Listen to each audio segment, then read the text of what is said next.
Fraser River is a very special river on planet Earth. There's nothing like it. You know, it was historically the most important salmon river on the planet, and it no longer is.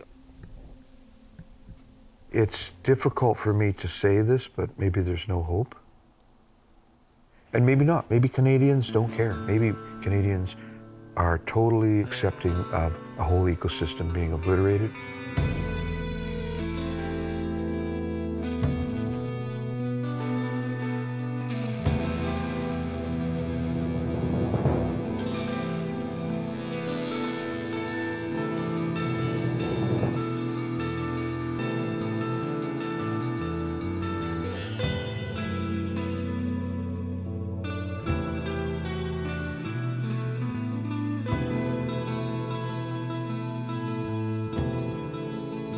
Located in British Columbia, Canada, the Fraser River travels 1,375 kilometers from the Rocky Mountains to meet the Pacific Ocean at the Salish Sea.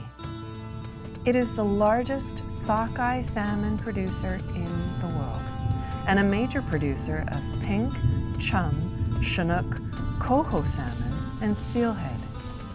Many other species of fish and wildlife call this ecosystem their home, including the prehistoric Fraser River white sturgeon.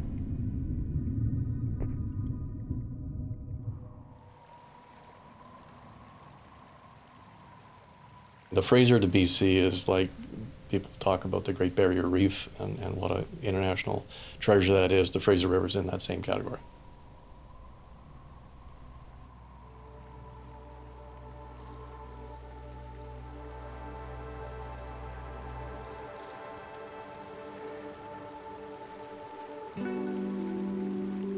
Dr. Rosenau and I were out looking just to see where is the rearing habitat along there, and it's very difficult to see the fish, so you just have to take a small net. In that case, it's called a pull seine, where you have one person on each end, and you just pull the net along with a weighted bottom, and it's kind of like pulling a little tennis net along with you. And basically everywhere we looked on that day, we found juvenile salmonids among other species. I mean, that was an eye-opener for me, because one of the sites we did was a boat launching ramp, and you wouldn't think intuitively that a hardened boat launching ramp is fish habitat, and yet it just goes to show you that with that flood pulse concept, when the water flows are up and that area is recently wetted, it's all fish habitat and juvenile rearing habitat. And if you don't have habitat for the juveniles, you don't have any adults. So if there's a metaphor somewhere, you know, you can just think that, I mean, there's people are just in fish habitat all the time and don't realize it. And that was the real take-home message from there, is that people think, yeah, we got to get in the boat and go 30 kilometers upstream to find fish. Well, as you're back in the trailer in there, you're in fish habitat. It's the size. People are looking for bigger fish, but there's the juvenile fish right there, because that's juvenile rearing habitat.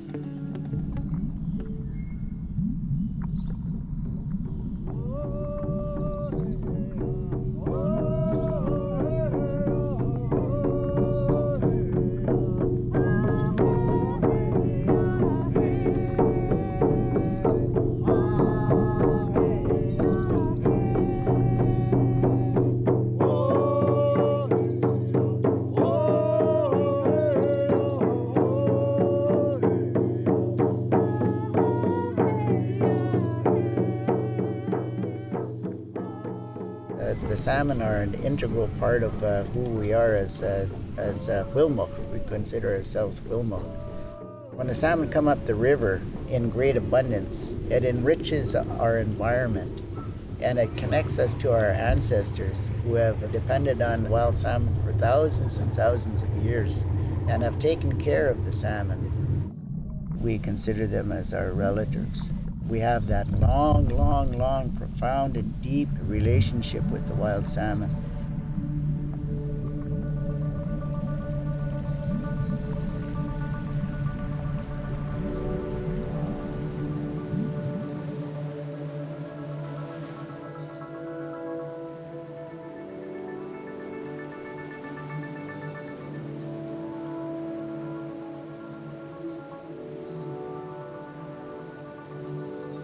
There is an area within the Fraser River, located between Mission and Hope, known as the Gravel Reach. This stretch of land is one of the greatest salmonid and sturgeon networks of channels, islands, and wetlands of its type in the world. Because of this, it is recognized as the heart of the Fraser.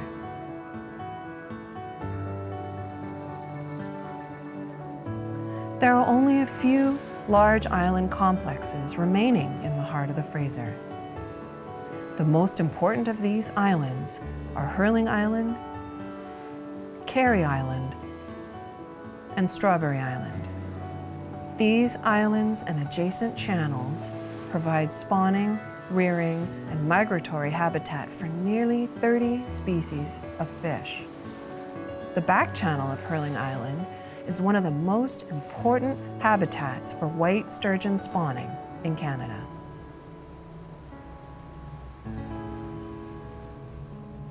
In more recent years, we've started referring to that Hope to Mission stretch as the heart of the Fraser. And that's simply a reflection of how productive that part of the river is.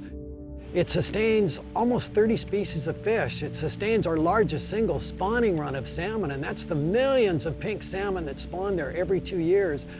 It has our best white sturgeon habitat. It's a migration corridor for millions and millions of other fish. So clearly it's one of the most productive stretches of river anywhere on the planet, and it is the very heart of the Fraser River.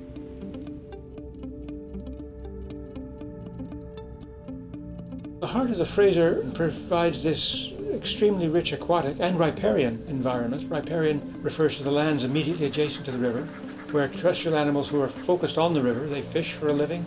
And this produces a landscape that is particularly attractive to people, I think, for hiking, for kayaking, for boating, for fishing. The heart of the Fraser potentially provides important recreational space, for some people spiritual space, for many people space to study nature.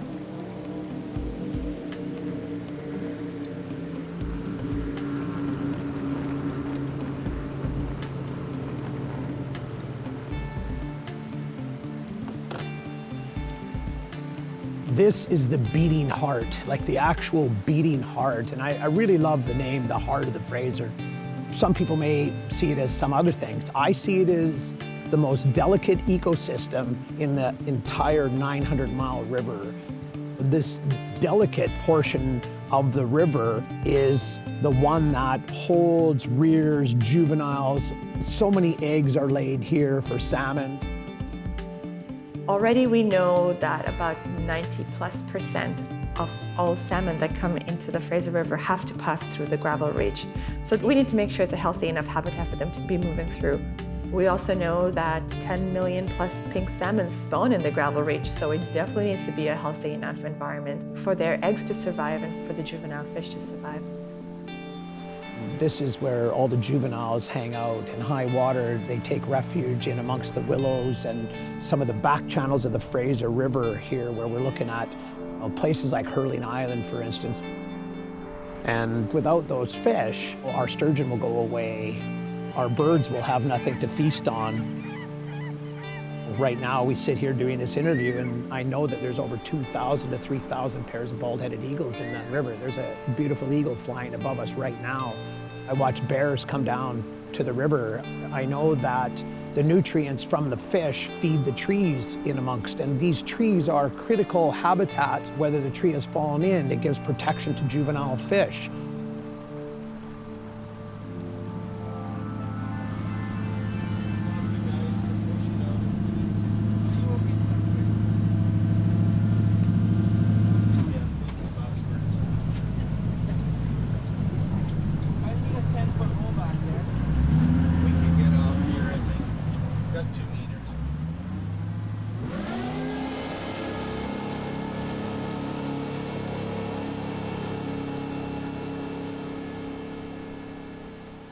We're in Jesperson Side Channel, just right next to Carey Island on the Fraser. And this is one of our confirmed spawning side channels for the sturgeon. It's definitely a regular spawning channel, so it's important to the population, and any amount of recruitment is critical to the population, because of course it's how the population keeps going.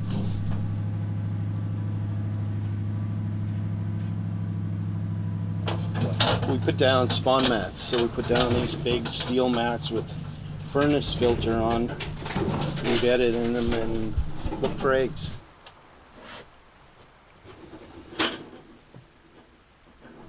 So I'm downloading the data again from this receiver. So this is our first spawning site receiver, and it will tell us fish that are spawning within 500 meters of here, but also the fish that go by to the sites that we know that are upstream. We try and get it done as much as we can so we can keep track of what's happening in the population. Right now we're doing spawn assessments up at Hurling side channel, which is our main spawning side channel. The rest of them we'll try and keep track of over the years so we get a better handle on what's happening.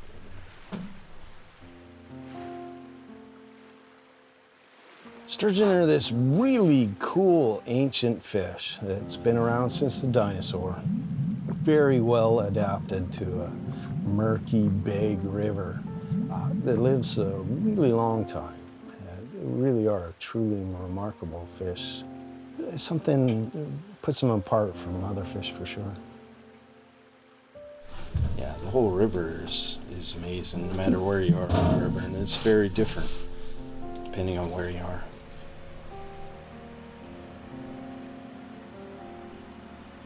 Most people that live in Vancouver and the surrounding areas are totally unaware of the high values right in their own back door, as it were. It's unfortunate because we're all living in BC and on this river, and here we have in our own backyard one of the most valuable rivers in the entire world, and I don't think there's much of an appreciation by the general public of how important it is to protect it.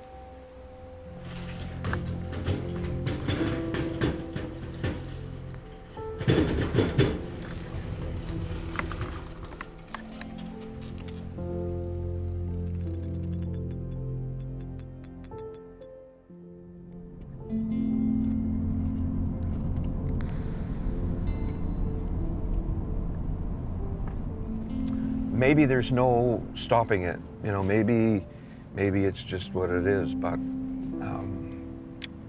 boy, oh boy, oh boy. It ain't the lovely little community that I grew up in, you know, it's not the, you know, sort of, and it's not even that we necessarily, my kid is not interested in fishing or hunting, but, you know, to know that these things are intact and there, the world has changed, you know, it's like you kind of wonder, where's it all going to end? Just like a big, eventually a great big kaboom, and it's gone. I don't know.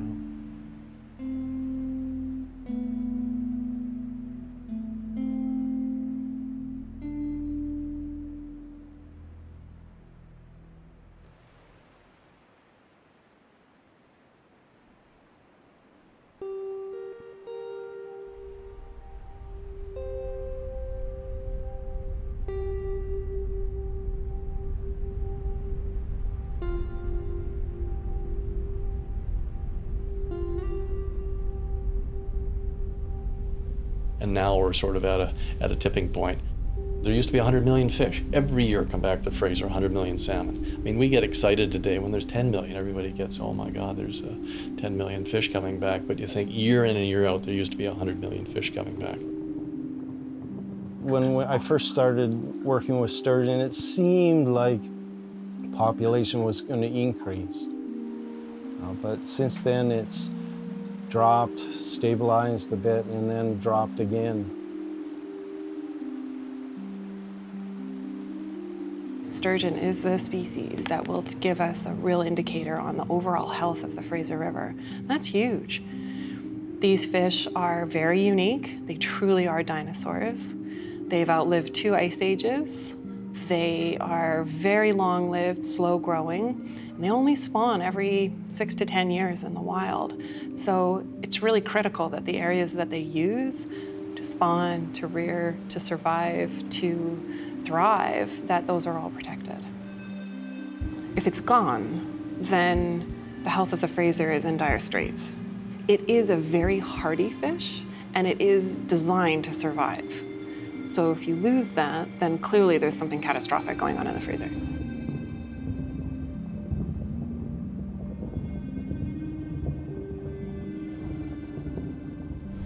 heard too many stories about our people not having enough salmon for the winter. I've heard people going to the river and not being able to catch any salmon as they once did.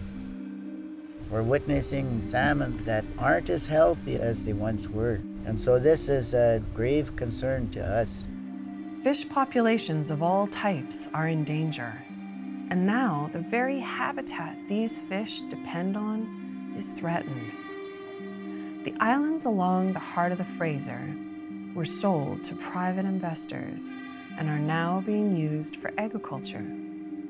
As a result, significant amounts of vegetation have been removed from these islands, and the owners have applied to have a bridge constructed from the mainland to Hurling Island.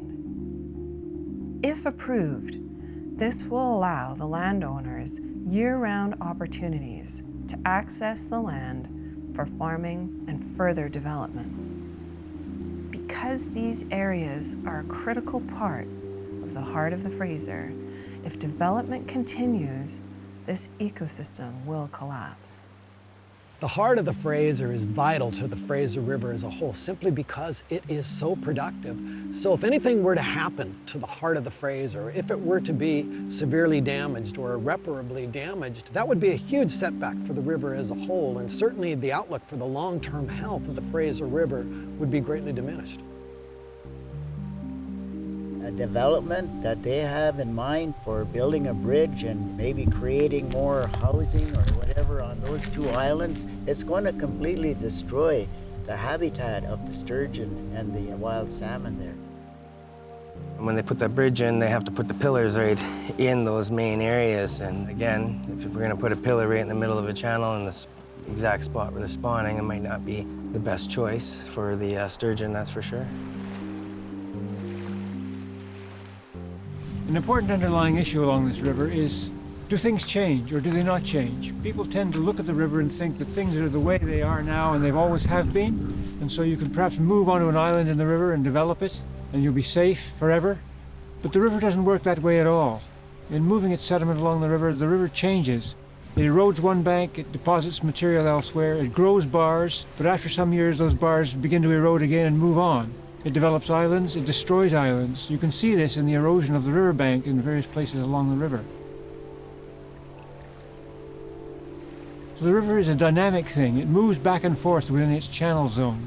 It doesn't stay in one place. And so if you move into the river and set up shop, sooner or later the river will attack you. And the river is very much more powerful than most of our implements and capabilities. And so one simply should not be in the channel zone. That's part of the river.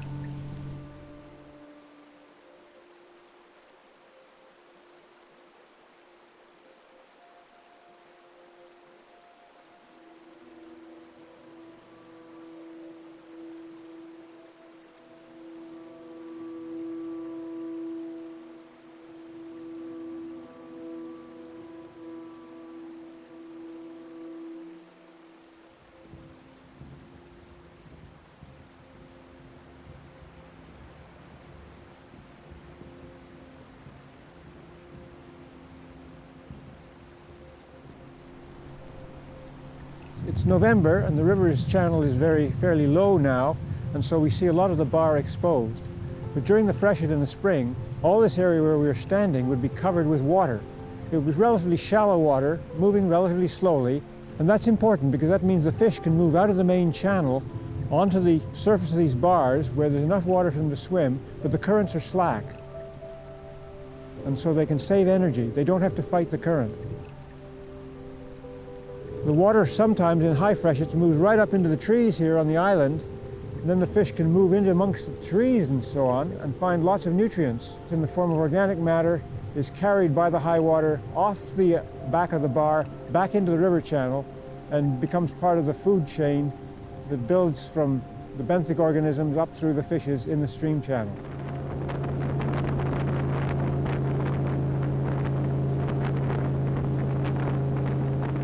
The water rises and falls over 45 vertical feet from one portion of the season to the high water and then back down again. So where we walk today, where my boat sits today, fish will have spawned all right through here. If we dewatered this for a period of time, then what would happen is those salmon eggs would die. So the importance of what this does for our salmon is huge in regards to the viability of our salmon for the future. We need to have gravel areas that are wet for the salmon to survive. People do not realize the rise and the fall of this water and how it moves gravel, how it shifts gravel bars around, especially down in this heart of the Fraser. This is a moving, living piece of gravel and water. Every single year this changes.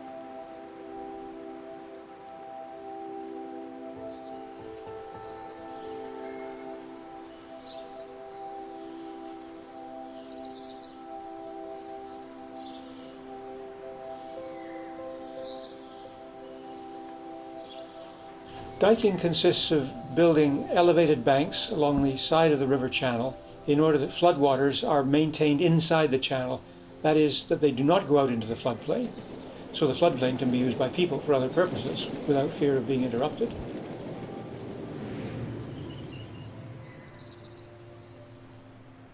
What people like to do is they want certainty on what's going to happen on the land base, and so if they want to build a housing development, they will dike it and protect it. So that's sort of an industrial application that then on the dry side of it, people can do anything. You could farm on it, you could make buildings on it, or you could have factories that were building things.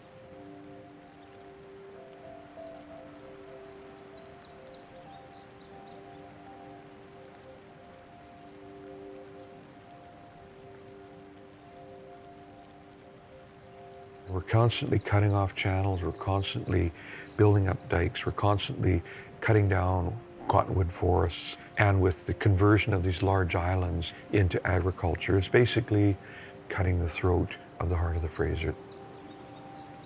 If the development on the islands is allowed to occur, that's the end of that ecosystem. There's just no chance it can survive.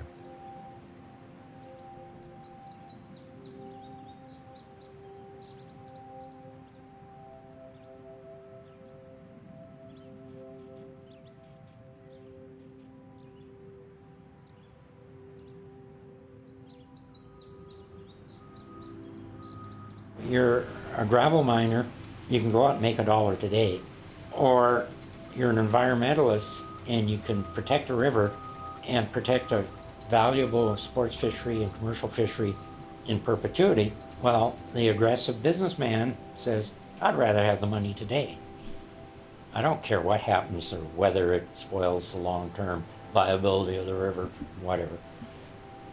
There are times when I have very low regard for some of my fellow businessmen.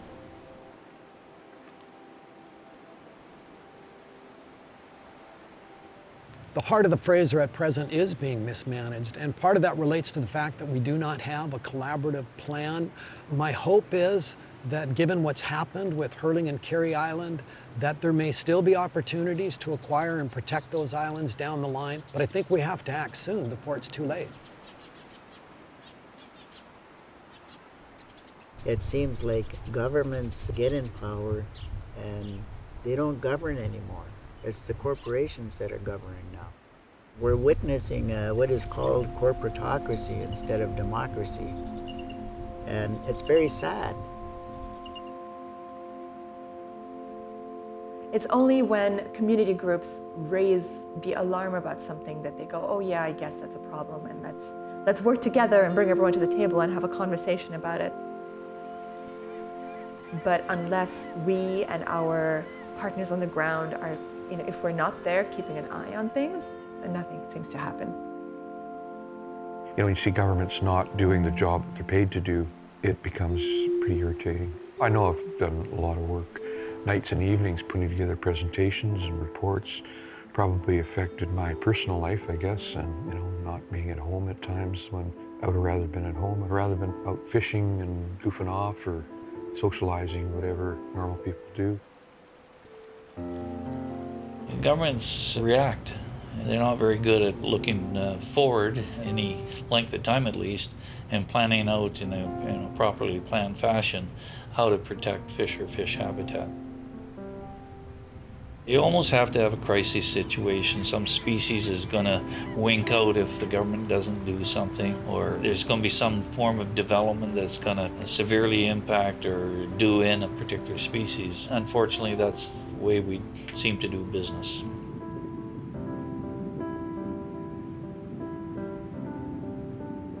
If we continue business as usual, then yeah, we're in trouble. And I think that the trends are not good for salmon or even for sturgeon in some parts of the river. They should be listed as an endangered species, and we need to address those conditions to reverse those conditions. So yeah, we need to change.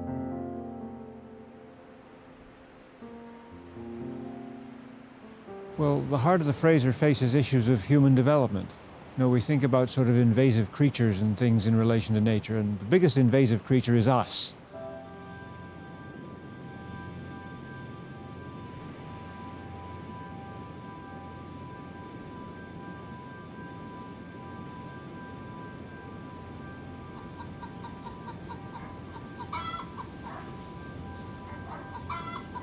Well, the question, I guess, is, how could a farm boy oppose some of the farm practices? And I think the farm practices are not sustainable.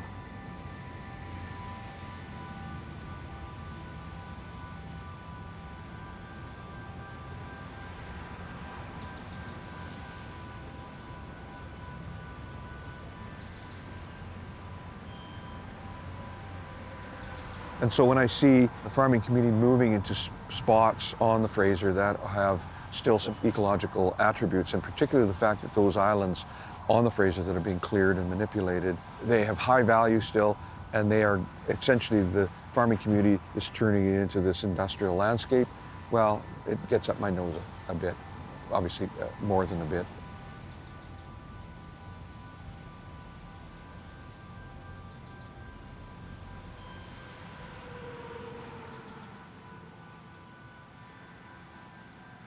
This is not some cuddly mom and pop industry that essentially is for the good of mankind here. This is not landscape stewardship.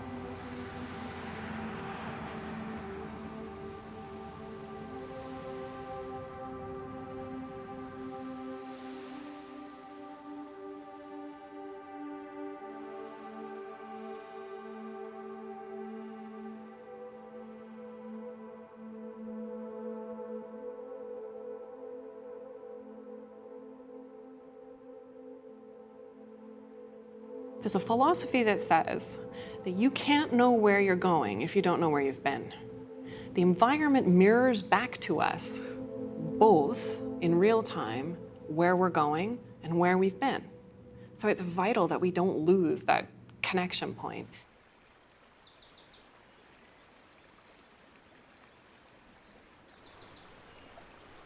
We as Indigenous people have lived here since time immemorial. So we have that long relationship with this territory, with the land, the water, the river, the cedar, the fish.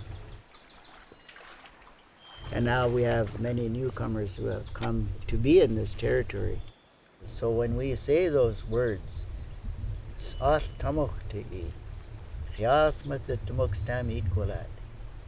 means this is our territory, this is our homeland. We need to take good care of everything that belongs to us.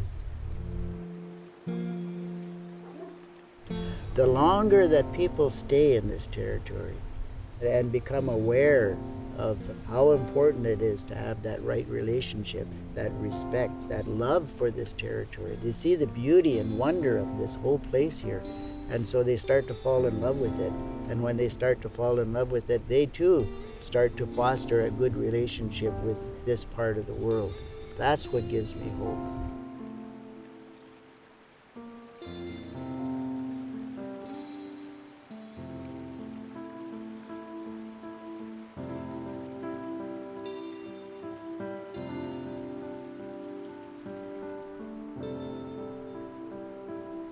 We're from Calgary.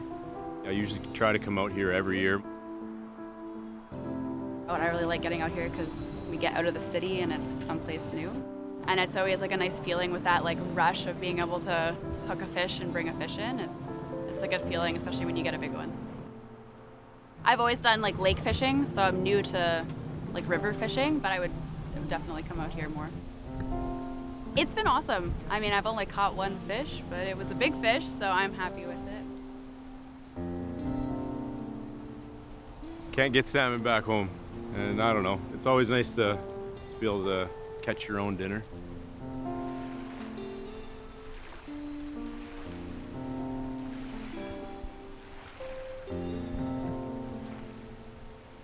Being a new immigrant, usually our communities tend to talk more about, getting into the fields that make a lot of money, like being a doctor or a lawyer, and all of these like really great services that are needed.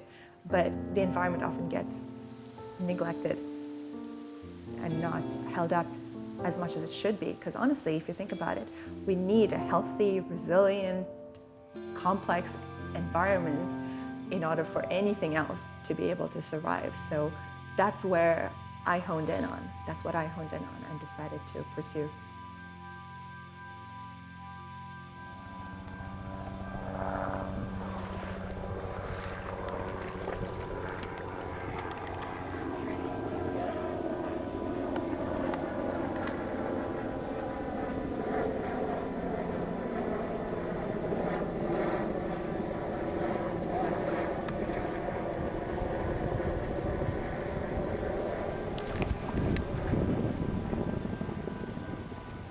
Today we're assisting our CMP in fisheries.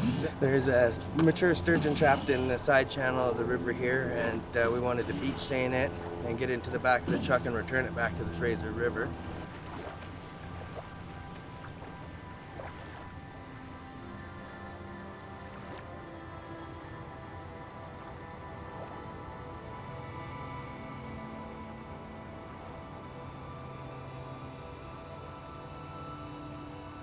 I think everybody got to work together is the first step to getting anything on the up and up in the Fraser River for sure. Getting all the user groups to work together to get to that point would probably be the first step.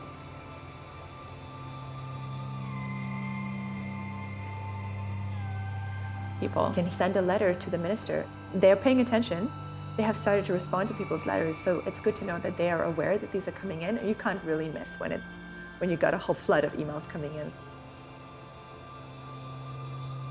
I think both levels of government have to recognize and deal with the fact that the habitat on the Fraser is diminishing. We cannot continue to allow for industrial development of the Fraser without taking into account the values of fish and fish habitat. It's not an easy task, but somebody has to sit down and recognize that there has to be a priority placed on fish and fish habitat on the Fraser, and especially in the area of the heart of the Fraser, because if our voices are not heard, the future for Fraser River salmon in the long run is not a very welcoming picture.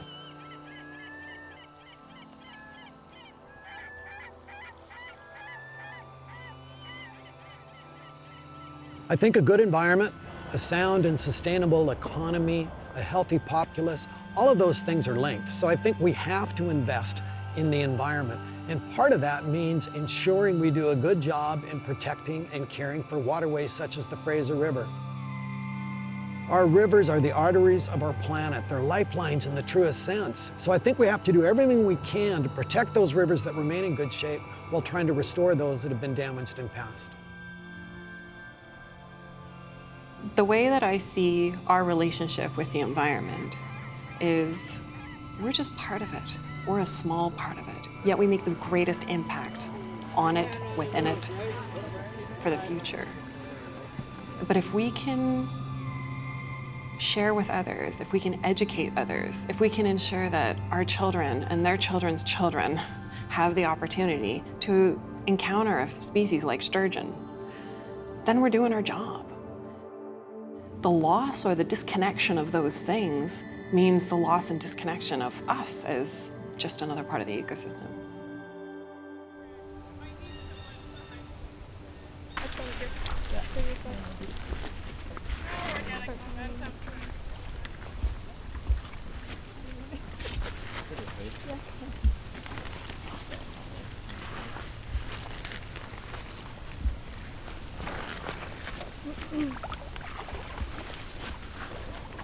Today we did a seine on Delair Pond.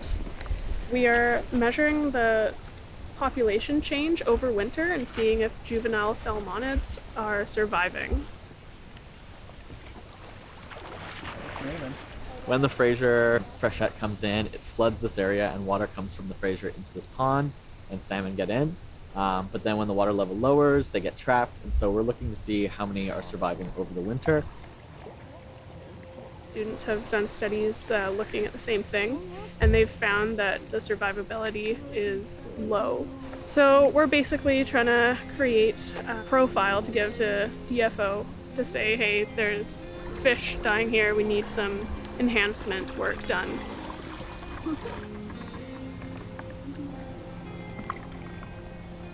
For me, it sort of gets down to a personal level. I want to continue to enjoy being outside and taking in what is around us in British Columbia. I believe we live on the best place on earth, and I want generations beyond me to feel and experience that too.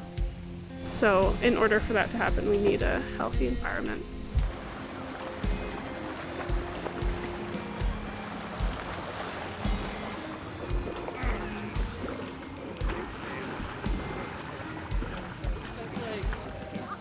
To be honest, I think I put a slightly more positive spin, if I can use that word, or attitude to my students, because I don't think students should be negatively influenced. I think they should be taught in an uplifting way. They should be given encouragement. I try to provide a sense of optimism and a sense of hope and a sense of handing the keys to the kingdom to the next generation or the next generation, and hope that they go out there and they really do a great job.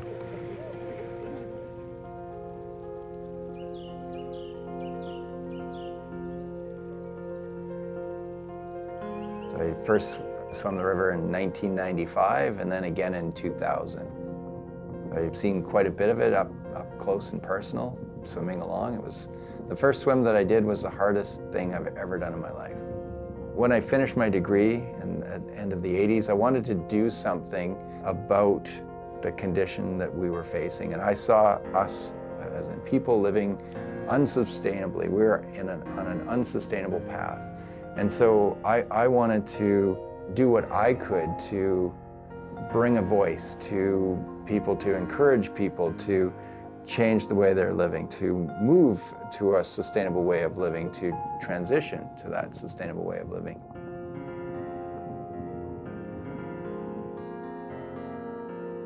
Development will change the visual of the Fraser River. It's not that we don't want progression. It's not that we don't want people to come here. We want people to come here, but we want to be responsible for the surroundings of the heart of the Fraser River so that the people will never lose that.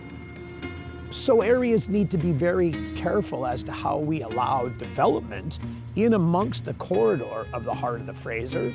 Rather than overdeveloping, we should protect it all so that we have something to secure for the future generations.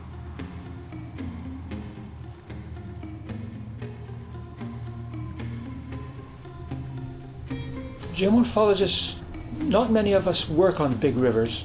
Most geomorphologists work on rivers that they can wade with Wellington boots on or with a small boat. Fraser River is a big river and you need big equipment. And I've been lucky enough to have access to some of that equipment, and so I've been able to do things that most geomorphologists can't really do because of the scale and scope of the problem. Most of my graduate students have gone on to professional work in the field of environmental management, many of them specifically in river management, and that's very satisfying. There's a whole cadre of people out there now who are carrying on the work, who sort of started, and I hope got some inspiration from their work with me. So that makes for a satisfying career. Grew up being close to the outdoors. I'm a fisher, I'm a hunter, I'm an outdoorsman, so I enjoy being outside a lot better than being inside. Being close to fish is just a part of me.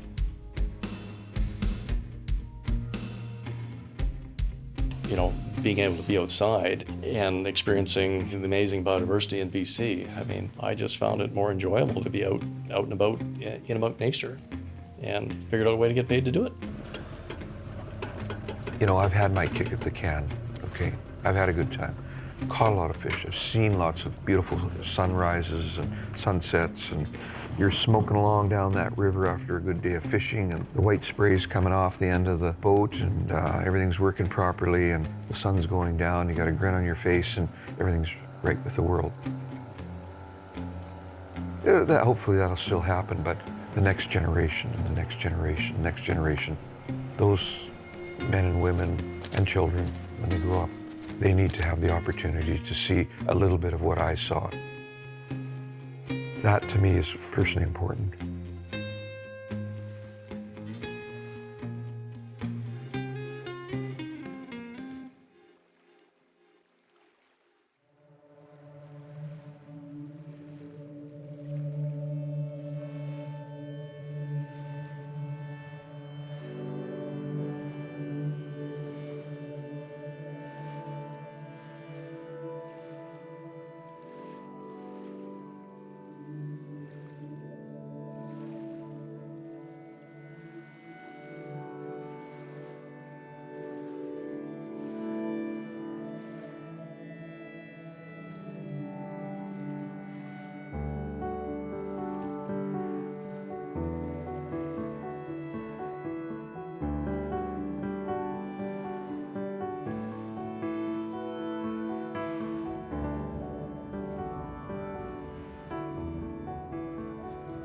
To keep every cog and wheel is the first precaution of intelligent tinkering.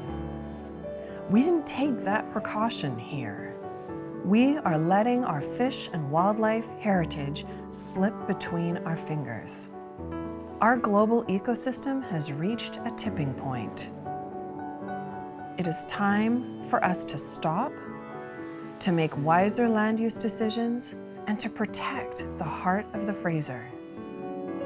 If we don't change our ways now, future generations will be left with nothing.